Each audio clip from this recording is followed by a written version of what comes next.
Congress party ने अपनी कमर कसनी शुरू कर दी है। सीडब्ल्यूसी की बैठक में इसको विस्तार से चर्चा हुई। इसको लेकर कांग्रेस सांसद तारिक अनवर की माने तो कांग्रेस अध्यक्ष मल्लिकार्जुन खड़गे ने संगठन में बदलाव की जरूरत को महसूस किया और साथ ही भरोसा जताया कि बिहार में कांग्रेस का हाथ खाली नहीं रहने वाला है। और इसके साथ ही सांसद तारिक अनवर ने न्यूज इंडिया से खास बातचीत भी की। कांग्रेस के वरिष्ठ नेता और लोकसभा सांसद तारिक अनवर जी इस वक्त हमारे साथ मौजूद है बातचीत करने के लिए। तारिक साहब, लगातार 3 दिन से बैठकें कांग्रेस अध्यक्ष मल्लिकार्जुन खड़गे के आवास पे चल रही है। चर्चाएं बहुत जोरों पर हैं कि संगठन में बहुत बड़ा फेरबदल होने वाला है। माना जा रहा है प्रियंका गांधी वाड्रा को जीएसओ बनाया जाएगा, केसी वेणुगोपाल जी को कुछ और जिम्मेदारी दी जाएगी, क्या कुछ?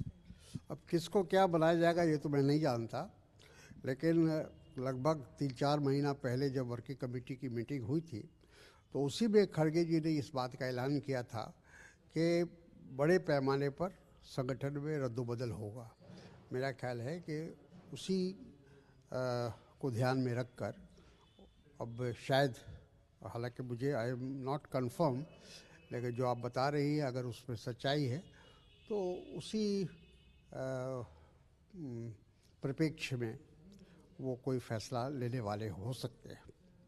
आपने एक ट्वीट भी किया था जिसमें संगठन में बदलाव की जरूरत है और करना होगा, और जब आप कहते हैं कि बड़ा फेरबदल होगा तो कितना बड़ा माना जाए? मतलब किस स्तर पर आप चाहते हैं कि अध्यक्ष भी हैं और जीएसओ भी हैं, महासचिव भी हैं, कहीं कौन से स्तर की लेवल की बात होती है? देखिए, उन्होंने कहा था कि पूरे स्ट्रक्चर को बदलने की आवश्यकता है और ये कहा था कि ज़मीनी स्तर पर कांग्रेस को मजबूत करना है और उसके लिए कुछ भी करना पड़ेगा तो वो करेंगे, ये खड़गे जी ने खुद ही कहा था। तो मैं समझता हूँ कि वो ड्यू था एक तरह से, काफ़ी लंबे अरसे से। उसको उसी बात को ध्यान में रखकर शायद, हालांकि आई एम नॉट श्योर, हमसे कोई बातचीत तो हुई नहीं है, कंफर्मेशन हम नहीं कह सकते, लेकिन अगर कुछ रद्दोबदल होगा भी तो उसी संदर्भ में होगा। वक्फ बोर्ड पर लोकसभा राज्यसभा दोनों में हंगामा हो रहा है। जगदम्बिका पाल जी कह रहे हैं कि बिल तो पारित होकर रहेगा। कांग्रेस पार्टी और तमाम जो मल्लिकार्जुन खड़गे ने भी कहा है कि इसमें काफी सारी विसंगतियां हैं और ये नहीं होना चाहिए, दोबारा जेपीसी में जाना चाहिए। बिल्कुल सही कहा है खड़गे जी ने, चूँकि वक्फ का जो मामला है, जो बिल है, वो बहुत ही विवादित है। जिस ढंग से सरकार ने लाया है उनका उद्देश्य सिर्फ ये है कि देश के अंदर देश के माहौल को बिगाड़ा जाए, देश के अंदर लोगों के, ख़ासतौर पर अल्पसंख्यक समुदाय के ऊपर दबाव बनाया जाए।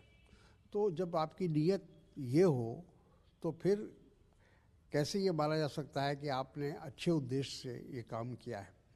और जिस वजह से आज विपक्ष वॉकआउट किया लोकसभा से, वो बिल्कुल स्पष्ट था कि जो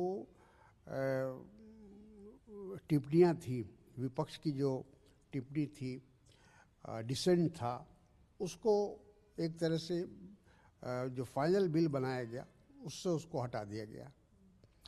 तो इसलिए हम लोगों ने प्रोटेस्ट किया, आज पूरा विपक्ष ने आज प्रोटेस्ट किया, क्योंकि ये परंपरा रही है कि अगर जेपीसी की जो रिपोर्ट होगी उसमें जो डिसेंट नोट होगा वो भी रहेगा, ताकि आने वाले समय में लोग ये जाने कि किस पार्टी का और किन लोगों का जेपीसी में क्या स्टैंड था, वो स्पष्ट हो सके।